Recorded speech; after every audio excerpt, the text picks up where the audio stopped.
students, in the previous class we have done the first part of control structure, that is called sequential control structures. हमने sequential control structure के बारे में बात की थी पिछली क्लास में. आज हम उसके नेक्स्ट पार्ट की बात करेंगे. The next part is conditional control structure. अब कंडीशनल कंट्रोल स्ट्रक्चर क्या होता है? कंडीशनल कंट्रोल स्ट्रक्चर वो पार्ट है जहाँ पे हमारी बूलियन वैल्यू चेक होती है. That is the value true और false. The special control structures are that execute a set of statements based on result of single condition. एक condition पे based का result check होता है. That is also called selection control structures. इनको हम selection control structures भी बोलते हैं. Every condition always results either true or false. जो भी हमारी condition होगी उसके according true या false आंसर हमारे पास आएगा. We have different type of conditional structure. First one is if statement. अब कंडीशन दी है तो कंडीशन ही चेक करेंगे हम. तो सबसे पहली स्टेटमेंट यहाँ पर हमारे पास आती है इफ़ स्टेटमेंट. इफ़ स्टेटमेंट में क्या होता है? The block is executed only if the condition is true. अगर मेरी कंडीशन ट्रू होगी तभी मेरा ब्लॉक एग्जीक्यूट करेगा, अदरवाइज मेरा जो ब्लॉक है वो इग्नोर हो जाएगा. If the condition is false the statement और द ब्लॉक इज़ इग्नोर्ड. अगर मेरी स्टेटमेंट फॉल हो जाती है, मेरी कंडीशन फॉल हो जाती है, तो मेरी जो ये बाद की स्टेटमेंट्स हैं ये रन नहीं करेगी. तो इसका सिंटेक्स होता है, syntax is like a rule जिसके अकॉर्डिंग हम ये स्टेटमेंट लिखते हैं. इफ़ कंडीशन, अगर कंडीशन मेरी ट्रू है then statements will be run, और स्टेटमेंट्स जो हैं वो चलेंगी. अगर मेरी कंडीशन फॉल्स हो जाती है ड्यू टू एनी रीज़न तो मेरी स्टेटमेंट्स रन नहीं करेंगी. ओके, तो that is if the statement is when the condition is true then if statement will run. If the condition is false then no statement will run. ठीक है, every statement is ignored. Okay, तो हम इसको अब practically perform करके देखेंगे कि कैसे ये मेरी इफ़ स्टेटमेंट जो है वो रन करती है.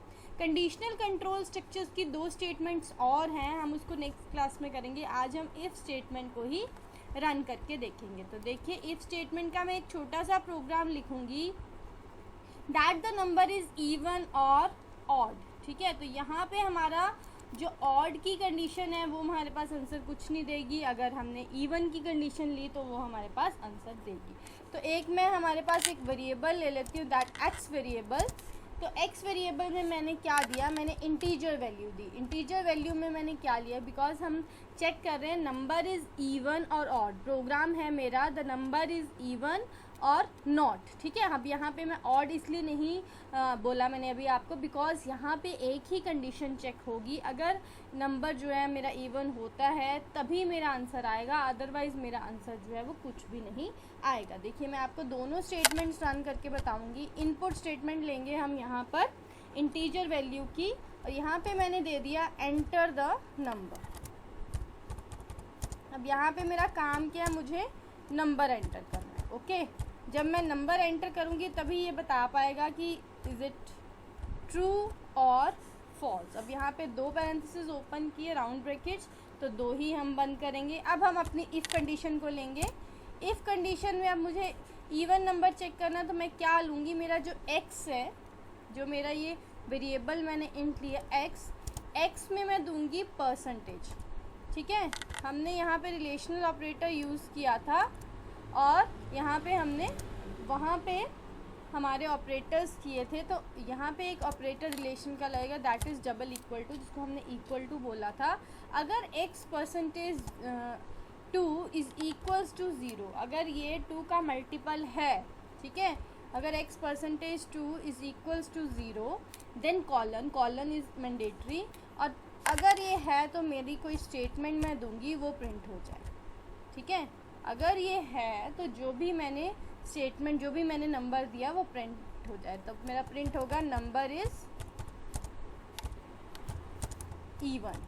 अगर ये है देन मेरा प्रिंट हो जाए नंबर इज़ इवन. ध्यान से समझिए कि अगर मेरा ये है तो मेरा प्रिंट हो जाए नंबर इज़ इवन.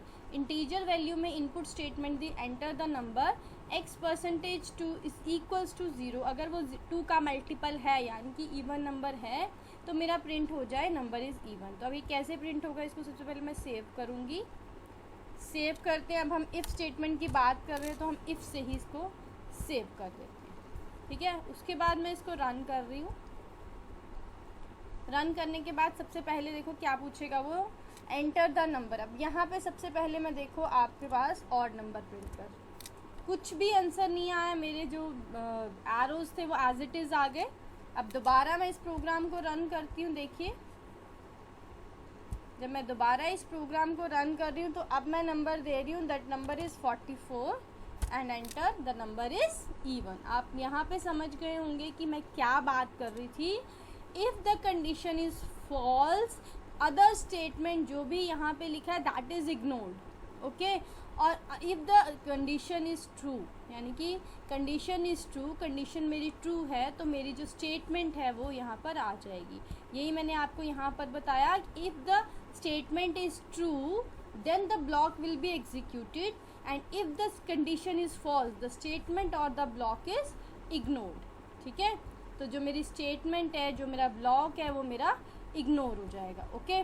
तो ये है मेरी कंडीशन। तो यहाँ पे आप देखिए कि जब हमने x का मल्टीपल यानी कि 2 का मल्टीपल हमने लिखा तो हमारा आंसर आ गया। जब हमने 2 का मल्टीपल नहीं लिखा यानी कि इवन नंबर नहीं लिखा तो हमारे पास कुछ भी जो आउटपुट है वो डिस्प्ले नहीं हुई। आप इस प्रोग्राम को रन करके देखिए, that is our if condition, that is control conditional control structure first statement if statement, ठीक है। इसको आप करके देखिए, हम नेक्स्ट क्लास में नेक्स्ट स्टेटमेंट करेंगे इफ़ एल्स, ओके। आप इसको रन करके देखिए, कोई डाउट है तो आप कमेंट सेक्शन में कमेंट करके पूछ सकते हैं। Thank you.